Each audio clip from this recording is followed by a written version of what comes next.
దాంట్లో చెప్పినటువంటి ఒక సవరణ ఏంటంటే, నువ్వు వక్ఫ్ చేయడానికి నువ్వు ముస్లిం అయి ఉండాలి, లేకపోతే నువ్వు ముస్లిం అని చెప్పి 5 సంవత్సరాలు ప్రాక్టీస్ చేసి ఉండాలని చెప్తా ఉన్నాడు. కానీ ఆ ఒక పక్కనేమో నువ్వు వక్ఫ్ చేయడానికేమో ముస్లిం అయి ఉండాలా, కానీ ఆ వక్ఫ్ ఏదైతే ఆస్తులు ఉన్నాయో ఏదైతే ఆ బోర్డు ఉంటుందో దాంట్లో మాత్రం ముస్లిమేతులు ఉండాలా? ఇది ఎక్కడ న్యాయం? సరే, అది అలా అంటున్నావు. ఇక మిగతా అంశాలేంటి?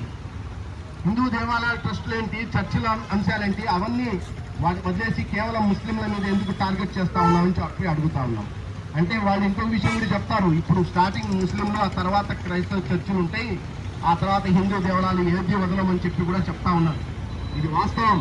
అందుకే నేను చెప్పదలుచుకుంది ఏంటంటే, ఇదేదో ముస్లింల సమస్య కాదు, ఇది ఆస్తి సమస్య, ఇది హక్కు సమస్య, ఇది రాజ్యాంగబద్ధంగా మనకు వచ్చేటటువంటి హక్కు. ఇది బిచ్చం అడిగితే వచ్చేటటువంటి హక్కు కాదు. ఇది పోరాటాలు, ఉద్యమాల ద్వారాగానే సాధించుకోవాల్సినటువంటి అవసరం ఉందని చెప్పి నేను చెప్పదలుచుకున్నాను. అదే సందర్భంలో మన ముస్లింలందరూ మనమందరం ఐక్యమవుదాం అని చెప్పి మాట్లాడుతూ ఉన్నారు. ముస్లిం ఐక్య వేదిక అంటే ముస్లింల యొక్క హక్కుల కోసం ఐక్యమవడమే తప్ప కేవలం ముస్లింలు మాత్రమే ఐక్యమవడం అనేది కాదు అని చెప్పి కూడా మేము తెలుసుకోవాల్సినటువంటి అవసరం ఉంది. రెండవది, మన హక్కుల కోసం, మన పోరాటాల్లో మనకు న్యాయంగా, నిజాయితీగా, నిబద్ధతతో ఎవరైతే కలిసి వస్తారో వాళ్ళందరినీ కలుపుకుంటాం. ఆ రకమైనటువంటి స్ఫూర్తి ప్రదర్శించాల్సినటువంటి అవసరం ఉంది.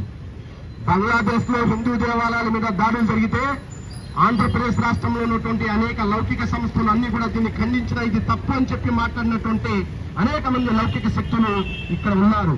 దాంట్లో మేము కూడా ఆవాజ్గా ఉన్నాం. ఇంకా అనేక మంది ఇక్కడ ఉన్నటువంటి వాళ్ళు ఉన్నారు. సమస్య ఇక్కడ హిందూ ముస్లిం కాదు. ఎక్కడైతే హిందూ దేవాలయాల మీద దాడులు జరుగుతూ ఉన్నాయో దాన్ని కూడా తప్పని ఖండిస్తా ఉన్నాం. ఎక్కడైతే శ్రీలంకలో చర్చిల మీద దాడి జరిగితే అప్పుడు ఇక్కడ ఆంధ్రప్రదేశ్ రాష్ట్రంలో ఆవాజ్గా మేము ఇక్కడ ర్యాలీలు తీసాం. ఈ చర్చిల మీద దాడులు జరగడం తప్పు అని చెప్పి మాట్లాడినటువంటి పరిస్థితి. కాబట్టి మానవత్వానికి మచ్చ తీసుకొచ్చి మనుషుల మధ్య చిచ్చులు పెట్టేటటువంటి ఈ రాజకీయాలు ఏమి ఉన్నాయో వీటన్నిటిని చెక్కట్టాల్సినటువంటి అవసరం ఉందని చెప్పి నేను చెప్పదలుచుకున్నాను. ఈ భారతదేశంలో ఇది హిందూ ముస్లింల ఐక్యతగా ఉన్నటువంటి ఈ దేశము. ఇలాంటి దేశంలో ఈ అరాచక శక్తులు వచ్చి ఈ దేశాన్ని విచ్ఛిన్నం